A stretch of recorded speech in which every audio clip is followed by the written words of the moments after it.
O silêncio de Naofumi durou 3 dias inteiros.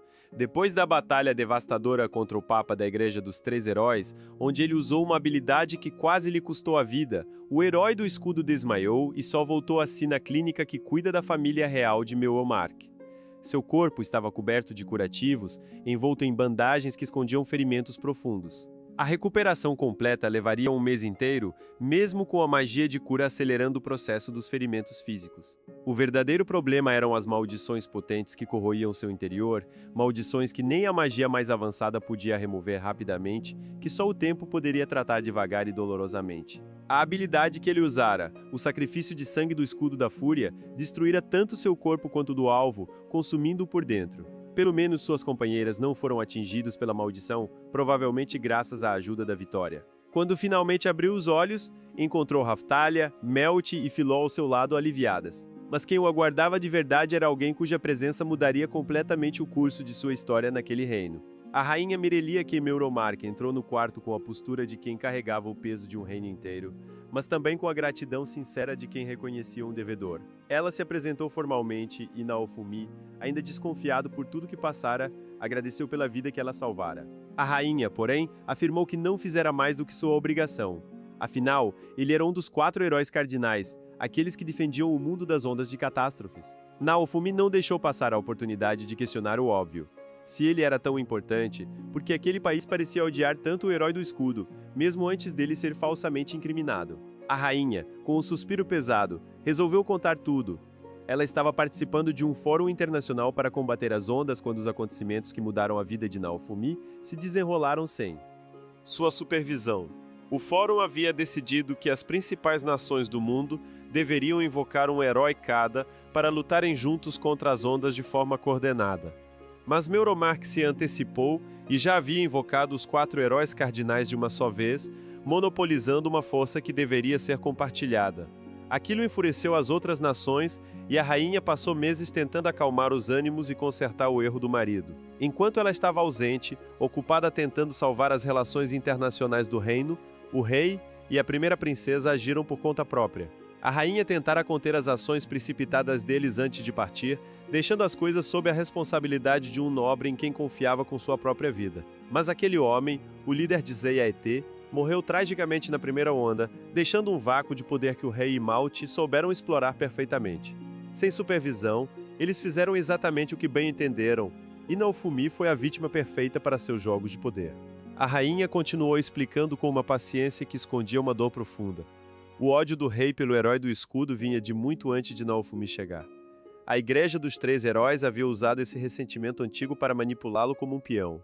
O rei odiava o herói anterior do escudo, culpando-o por tragédias que atingiram sua família no passado. E quando Naofumi foi invocado, transferiu todo aquele ódio acumulado para ele. Até Melt, a filha mais velha, entrou na conspiração para enganá-lo. Diante de tudo aquilo, Naofumi não pôde deixar de pensar em como as coisas poderiam ter sido diferentes. Se tivesse sido invocado em outro país, talvez em Siltveld, onde os demi-humanos eram reverenciados e o herói do escudo era adorado, sua vida teria sido completamente outra. A rainha admitiu que sim, seria diferente, mas prometeu limpar o nome dele de todas as falsas acusações e acabar com toda a humilhação que ele sofrera em Meuomark, como recompensa por ter lutado contra as ondas e destruído a Igreja dos Três Heróis, ele receberia a maior premiação do reino, mais 500 moedas de ouro. Era uma oferta generosa demais e Naofumi desconfiou imediatamente. Certamente havia algo por trás daquela generosidade toda. E de fato havia.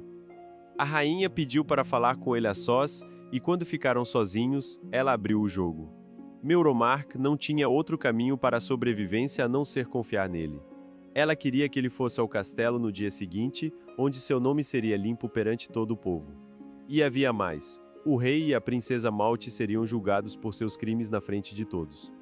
Somente ela e Naofumi sabiam daquele plano, e isso aconteceria independentemente de ele comparecer ou não. Naofumi ficou em silêncio por um longo momento. Eles estavam falando do marido e da filha dela. A rainha confirmou com uma determinação fria que escondia um sofrimento inimaginável, era o que deveria ser feito. A gravidade dos atos cometidos por eles não permitia outra saída. O povo já fora convocado para um anúncio indispensável e a presença de Naofumi era crucial para que o povo visse que a justiça seria feita. Ela suplicou que ele comparecesse, sabendo que aquilo não apagaria sua fúria, mas insistindo mesmo assim com uma humildade que contrastava fortemente com a arrogância do marido. Naquela noite, Naofumi teve uma visão perturbadora. Viu o rei e Malte prestes a serem decapitados numa praça pública, com guilhotinas erguidas contra um céu claro. Acordou ofegante, com a mão trêmula. Mas então se recolheu, repetindo para si mesmo que não deveria se importar com o que aconteceria com eles. Não deveria. Eles mereciam. E mesmo assim, algo dentro dele não conseguia se acalmar completamente. Na manhã seguinte, o castelo estava repleto de pessoas.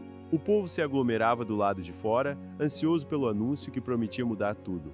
Os 4 heróis cardinais foram chamados para entrar. Motoyazu, Ren e Itsuki já estavam lá, confusos com a movimentação incomum. Naofumi chegou com Raftalha e Filó, e logo percebeu que algo grande estava para acontecer. A rainha apareceu no trono, com Melt ao seu lado. O rei e Malte foram trazidos algemados, arrastados pelos guardas como criminosos comuns. O choque foi geral. Motoyazu tentou intervir, gritando que algo estava errado, mas a rainha não deu espaço, com a presença dos 4 heróis cardinais como testemunhas. O julgamento do rei e da primeira princesa começou. Ela mesma seria a juíza e a executora, e ninguém estava acima da lei. A rainha explicou que, para garantir um julgamento verdadeiramente justo, Malte receberia uma maldição de escravo temporária. A princesa protestou furiosamente, chamando a mãe de cruel, mas a rainha foi implacável. Malte era uma mentirosa patológica, incapaz de dizer a verdade mesmo quando confrontada com evidências, e aquela medida era necessária.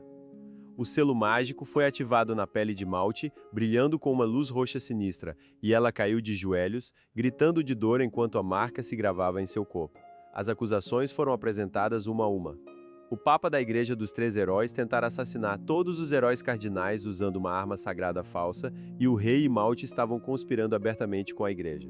Malte negou veementemente, mas a maldição já fazia efeito. A rainha prosseguiu, lembrando da tentativa de assassinato contra Melt, a própria filha, a princesa herdeira do trono. Malte conspirara com a igreja para matar a própria irmã, incriminar Naofumi pelo sequestro e chegar a atear fogo na floresta onde Melt fugira. Motoyazu não conseguia acreditar, defendendo Malte, jurando que ela era inocente. Mas então a rainha fez uma pergunta direta a Melt: ela fora abusada por Naofumi? Malte respondeu com firmeza que sim.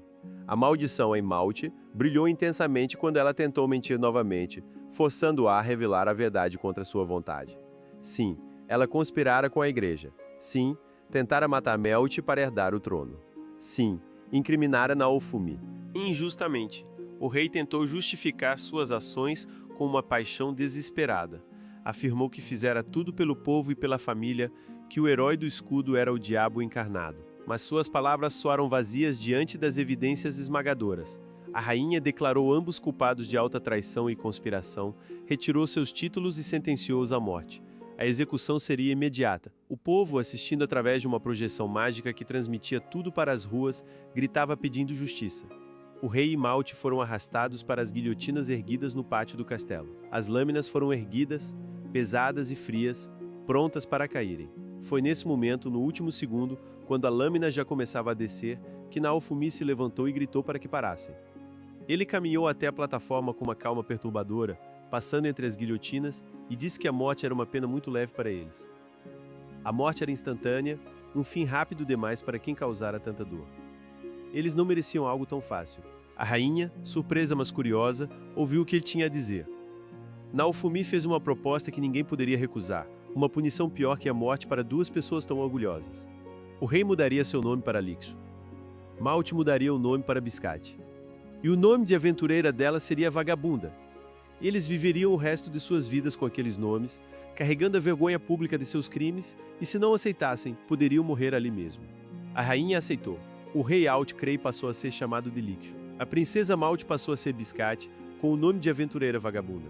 O povo comemorou a decisão com gritos de aprovação. A rainha aproveitou para anunciar que a Igreja dos Três Heróis seria abolida. Em seu lugar, nasceria a Igreja dos 4 Heróis Cardinais, que veneraria todos os heróis igualmente. Nenhuma das igrejas se viria como inimiga da outra. Depois do julgamento, Naofumi recusou a oferta da rainha de permanecer em Meurumac. Ele explicou que iria para onde? Quer que houvesse ondas de demônios, pois esse era o caminho mais curto para voltar ao seu mundo. mas deixou claro que não trabalharia apenas para aquele país. Ele ajudaria todas as nações do mundo, porque os 4 heróis cardinais deveriam salvar o mundo juntos. A rainha, apesar da decepção, respeitou sua decisão. Naofumi partiu com Raftalia e Filó.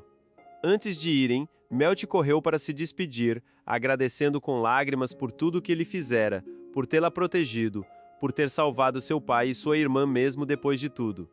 Naofumi apenas respondeu com um simples até mais e seguiu em frente. Mas nem tudo ficou resolvido com a partida dele. Nos corredores do castelo, Melti falou com a mãe.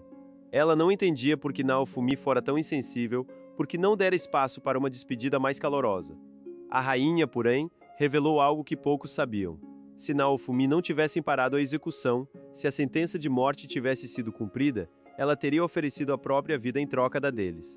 Ela estava disposta a se sacrificar para salvar o marido e a filha que tanto a decepcionaram. Melti ficou em choque, segurando a mãe com força, enquanto as lágrimas finalmente escorriam. A rainha sempre soubera que Naofumi percebera isso, que ele entendera o peso daquela escolha impossível. Por isso ele intervira, por isso mudara o destino de todos com uma simples proposta de nomes. Ele salvara não apenas o rei Imalte, mas também a mãe que os amava apesar de tudo. Enquanto caminhavam pelas ruas, agora cercados por um povo que os aplaudia em vez de cuspir em seu caminho, Naofumi refletiu sobre sua jornada. Quando passara por aquele castelo pela primeira vez, meses atrás, perdera toda a sua confiança, seu dinheiro, seu respeito e sua dignidade como herói. Tudo porque se tornara o herói do escudo.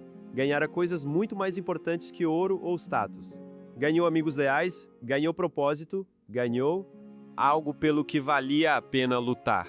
Onde quer que acontecessem as ondas, ele iria junto com suas amigas. Esse era o dever dos heróis. Pelo menos, esse era o dever do herói do escudo.